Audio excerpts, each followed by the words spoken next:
हो उड़े जब जब जुल्फे तेरी, हो उड़े जब जब जुल्फे तेरी, डिफेंडर्स का मुंह तो निकले, डिफेंडर्स का सुसु निकले, जिंद मेरी ये। साउथहैम्पटन तो गया, साउथहैम्पटन रेलीगेट होने वाला है। बहुत दुख की बात है, लेकिन साउथहैम्पटन रेलीगेट होने वाला है, इस बात में कोई दो राय नहीं है। और सिटी की भी बात करूंगा, टाइटल लिस्ट की बात करूंगा। सबसे पहले Kevin De Bruyne, 100 premier league assist for Kevin De Bruyne. हो केविन डी ब्रुयना, वाह मैन। और कल का मैच देख के लग रहा था कि केविन डी ब्रुयना सिर्फ एक ही असिस्ट आई मैच से, एक ही असिस्ट आई। ग्रिलिश ने गोल किया, लेकिन गोलकीपर से रीबाउंड होके ऑब्वियसली वो केविन डी ब्रुयना कंटिन्यू एक और ओकेजन प्लेट में गोल डाल रहा है। लेकिन यार चार असिस्ट कल केविन डी ब्रुयना की कहीं नहीं जा रही थी, लेकिन अल्टीमेटली केविन डी ब्रुयना को सिर्फ एक असिस्ट मिली। Bro, doesn't matter which team you support, I know rivals की जलती है, आई नो जब Kevin De Bruyne performance put up करता है राइवल की जलती है। ऐसा मिडफील्डर उनके पास नहीं है, लेकिन सिटी के पास है, हमारे पास है। भाई Kevin De Bruyne is a thing of beauty. उसका गेम अलग ही टेम्पो पे चलता है, उसका प्रेस अलग ही टेम्पो पे चलता है, उसका विजन कब बॉल रिलीज करनी है भाई, इट्स टू हॉट बहनचोद। और एर्लिंग हालैंड 30 गोल हो गए प्रीमियर लीग में भाई का। और क्या भाई, फिजिकलिटी बोल लो, फ्लेक्सिबिलिटी बोल लो, क्या भाई आग लगा दी। और सिटी को अच्छा खेलने की जरूरत नहीं है, सिटी को अच्छा खेलने की जरूरत नहीं है। मैं कब से बोल रहा हूं ये, सिटी को अच्छा खेलने की जरूरत नहीं है to score a goal. Basically Pep के सिस्टम में आपको अच्छा खेलना पड़ता है, आपको डिसिप्लिन दिखाना पड़ता है, आपको प्रेस करना पड़ता है, आपको बिल्डअप में बहुत पेशेंस दिखानी पड़ती है। अच्छा पेशेंस वाला पेशेंट बोल रहा हूं, पेशेंस वाला बिल्डअप करना पड़ता है। लेकिन एर्लिंग हालैंड, देखो पहला हाफ में क्या हुआ, पहला हाफ में city were under pressure the city. And unfortunately एक दो ओकेजन थे जहां हम डिफेंसिवली एक्सपोज हो रहे थे, और लकीली हमने गोल कंसीडर नहीं किया। लिटरली 1-on-1 वर्सेस कीपर था एक दो ओकेजन में। वी वर लकी कि हमने पहले हाफ में साउथहैम्पटन ने हमें गोल नहीं मारा, लेकिन then right on the stroke of half time हमने गोल स्कोर कर दिया। That's the luxury we have, that's the beauty we have. Erling Haaland in front of the goals. Erling Haaland के होते देयर आर टाइम्स जब हम अच्छा नहीं खेलेंगे, against the run of play भी हम गोल निकाल के देंगे, just because we have Erling Haaland. We need not to dominate the game for 5-10 minutes to break down the opponent to score a goal. Obviously हम चाहते हैं हम और अच्छा खेलें, obviously यार कौन नहीं चाहता, लेकिन एक पास दो पास, just find Kevin De Bruyne and score a goal. Just find Kevin De Bruyne pass to Erling Haaland and City will score a goal. That's the luxury we have. और ये मेथड बहुत बार इस सीजन हमने देख लिया है। Kevin De ब्रुयने ball पाता है, केविन डी ब्रुयने बॉक्स में डिलीवरी स्क्वायर अप करता है, नोइंग एर्लिंग हालैंड की प्रेजेंस से बॉक्स में। और वो कितना स्मार्ट है अपनी मूवमेंट से यार, कभी वो लेफ्ट में घुस रहा, कभी वो राइट में घुस रहा, मतलब ऑफ द रडार। समझ लो तुम एर्लिंग हालैंड ऐसा स्ट्राइकर है जिसको तुम डबल अप कर रहे हो, एंड स्टिल वो तुम एज ए डिफेंडर तुम जो तुम्हारा मार्क करोगे उसको दो मार्क करोगे, तुम्हें डबल अप किया हुआ एर्लिंग हालैंड को। स्टिल वो ऐसे मूवमेंट्स लेगा, कभी वो आगे आ जाएगा, कभी वो पीछे चले जाएगा, कभी वो साइड में घूम जाएगा, नोइंग इंटेंशनली कि उसको पता केविन डी ब्रुयने का क्रॉस कहां पे आने वाला है, और मुझे घूम के फिर से वहीं आ रहा है, गोल घूम के स्क्वायर की तरफ फिर वहीं आ रहा है। वो बेसिकली डिफेंडर्स को घुमा रहा है बंदा वो, एंड ऑब्वियसली बॉल हवा में जाएगी तो maybe there are 1 or 2 defenders who have a better chance of winning the ball in the air against Erling Haaland, बाकी नहीं कर पाएंगे यार, और सिटी गोल करेगी। और 200 कैरियर गोल एर्लिंग हालैंड का हो चुका है, 200 career goal, and he is only 22 years old। Wow man wow. अगर सिटी की बात करूं तो बस टेक्निकली हमारा वही था 3 एट द बैक था, जिसमें John stones yet again second holding midfielder, double pivot along with Rodri. और इस गेम में स्टोन्स देखो एक डिफिकल्ट पोजीशन है, एक सेंटर बैक के लिए अपनी नेचुरल पोजीशन पे खेलना और इनसाइड द मिडिल खेलना, it's a two separate thing. John Stone ने मास्टर क्लास बहुत बार इस सीजन ड्रॉप किया है, रिको लुइस ने किया इन्वर्टेड फुलबैक की तरह। John stones literally second holding midfielder था, आप उसको makeshift right back inverted full-back नहीं बोल सकते, he was a proper holding midfielder, जैसा वो जॉन स्टोन लिवरपूल वाली गेम में था। बस इस गेम में दिक्कत पता क्या हुई, इस गेम में अगर आप साउथहैम्पटन ने आपने पहला देखा होगा ना, साउथहैम्पटन बहुत ज्यादा प्रेस करा, साउथहैम्पटन इन नंबर्स 2-2 3-3 लोग सिटी को काउंटर प्रेस कर रहा, सिटी के प्लेयर्स को बॉल पे टाइम एंड स्पेस दोनों डिनाई कर रहा है। जॉन स्टोन के लिए इतना आसान नहीं था मिडिल में, और सिटी का बिल्डअप पूरा फकअप हो रहा था, बिकॉज सिटी का बिल्डअप 3 एट द बैक से था। एके हमारा लेफ्ट सेंटर बैक, डियास हमारा सेंटर बैक, एकेंजी हमारा third centre back, right centre back. तो बिल्कुल 3 की बैकलाइन स्ट्रेच थी, बिल्डअप हो रहा था। और सिटी देखो, जब city three eight the back से बिल्डअप लेती है ना, तो सिटी फिर वो राइट हैंड साइड से हैवी बिल्डअप लेती है, बिकॉज नोइंग स्टोन्स इनसाइड है, स्टोन्स को प्ले ऑन करने की कोशिश की जाती है।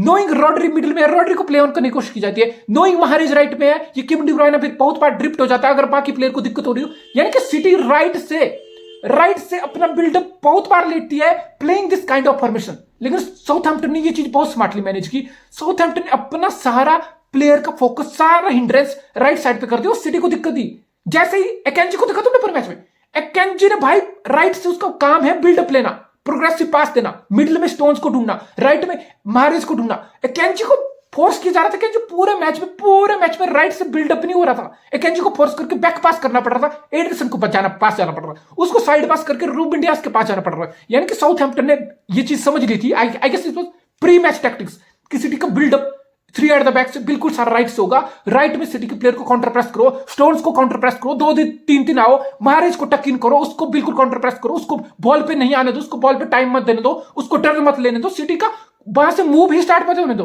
तो ये सारी दिक्कत हमें पहले हाफ में हुई और एंड रिजल्ट हुआ हम नहीं कर पाए।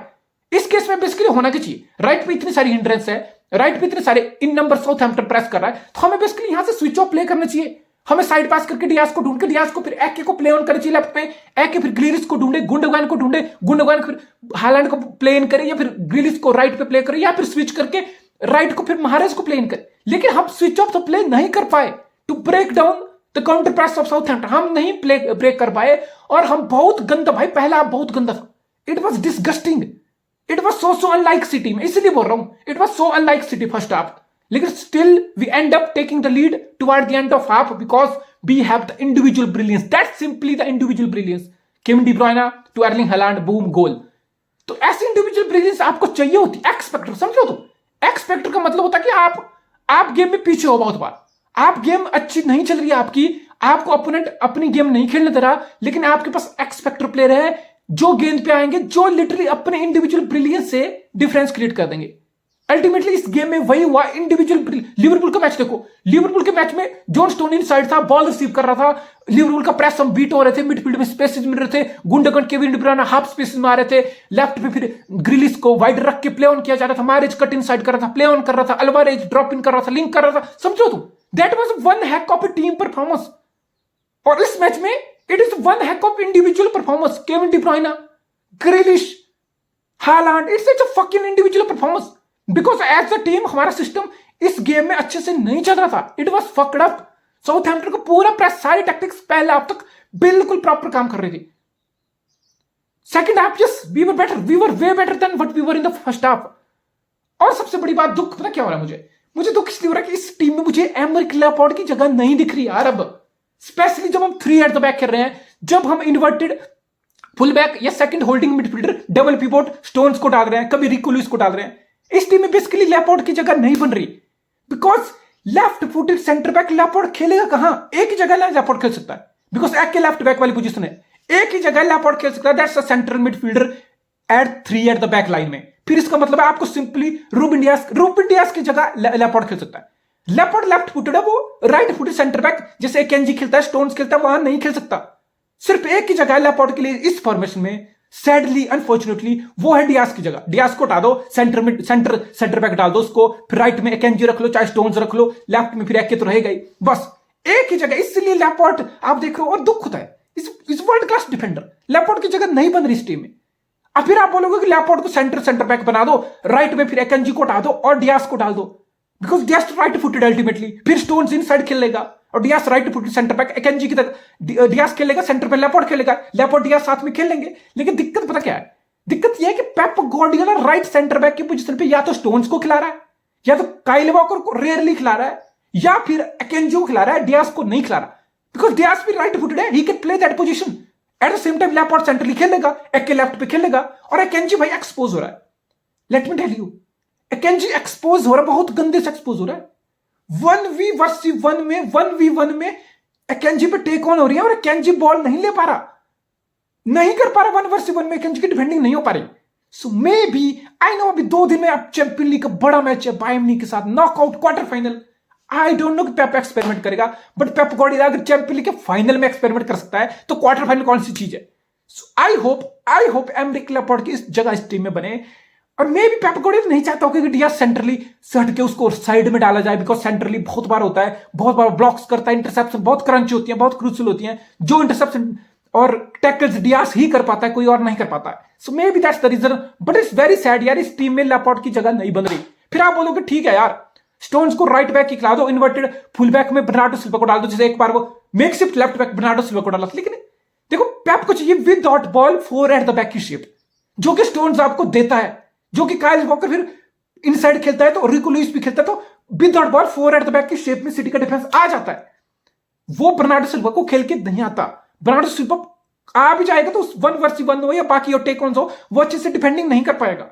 So that's the one area of concern. इसलिए पेप गार्डियोला स्टोन्स को इनसाइड खिला रहा है, या कभी कभी रिको लुइस को पहले सीजन के स्टार्ट में खिला रहा था, इसीलिए लैपोर्ट की जगह इस टीम में नहीं बन रही सैडली। भाई टाइटल रेस अभी बहुत कुछ बचा है। आज आर्सेनल का मैच है, इसके लिए आज आर्सेनल का मैच देखो, and Liverpool at Anfield. I am hopeful Liverpool at least कुछ ना कुछ ले इस गेम से, एक ही पॉइंट ले, लेकिन ले भाई ले please Liverpool, come on, do it for yourself, not for us, do it for yourself. और एर्लिंग हालैंड भाई जलवा है भाई का जलवा। मैं चैंपियंस लीग का अच्छे से प्रीव्यू डालूंगा, अच्छे से प्रॉपर प्रीव्यू डालूंगा सिटी और बायर्न म्यूनिख का। लेकिन Grealish, what a season Grealish is having, what a fucking season Grealish is having, specially after world cup. दिसंबर, जनवरी, फरवरी, भाई ग्रिलिश हमारा बेस्ट प्लेयर है, अलॉन्ग विद एके। ग्रिलिश हमारा वर्ल्ड कप के बाद से बेस्ट प्लेयर है, इस टीम का बेस्ट प्लेयर है। What a fucking season Jack Grealish is having. अब वो टेक ऑन्स भी करता है बंदा, अब उसके फाइनल थर्ड में पासिंग हो, क्रॉसिंग हो, डिसीजन मेकिंग हो, वे बेटर। जब ग्रिलिश सिटी में आया था और आज का ग्रिलिश, उसके फाइनल थर्ड में डिसीजन बेटर है, उसके फाइनल थर्ड में पासिंग बेटर है, उसके फाइनल थर्ड में क्रॉसिंग बेटर है। अब वो ग्रिलिश हर बार गेम को स्लो डाउन करने के लिए नहीं देखता, स्पोर्ट के लिए नहीं देखता। अब आज का ग्रिलिश टेक ऑन कर रहा है, टेक ऑन जा रहा है, टेक कर रहा है डिफेंडर पे, कभी वाइड जा रहा है, कभी कट इन साइड कर रहा है, कभी बॉक्स में डिलीवरी डाल रहा है। This is what we wanted to see. और जो लोग पेप गार्डियोला की कोचिंग पे सवाल उठाते रहा, पेप गार्डियोला वंस अगेन तुम्हारे मुंह पे थूक दिया भाई। Look at Jack Grealish, look at his performance from last 3 months, exceptional. Or City, we are fucking alive in title race. Come on, bring it on.